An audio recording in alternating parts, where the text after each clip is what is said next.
Okay, now going back to Kepler's laws. I'm going to start backwards. So I'm going to do Kepler's third law first. We did this yesterday, but I want to just revise real quick. Kepler's third law. What was Kepler's third law? It was called the law of harmonics. When a planet or anything moves around another sun, star, or satellite moves around the Earth, what can we write? Sigma F equals F big G,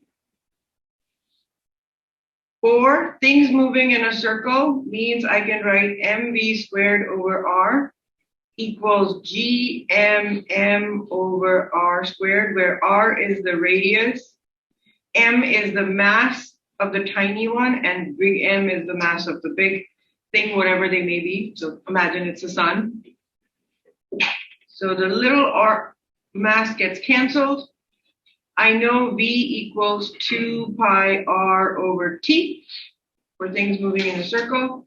And plug that value in here. What do I get? 4 pi squared r squared divided by t squared r equals gm over r squared.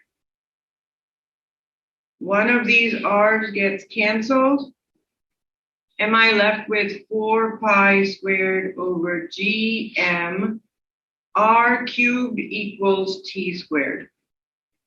Or in astronomical units, I can write t squared is proportional to a cubed, where a is AU, astronomical units. When can I use this one? When I am using AUs or linear units or something like that. I cannot use this form for SI units. If I am using SI units, then I have to use this form. Got it? Please make sure to remember that. If you are unit, if your units are meters, kilograms and stuff, then please use this form. If you're using AU, then go ahead and use this one.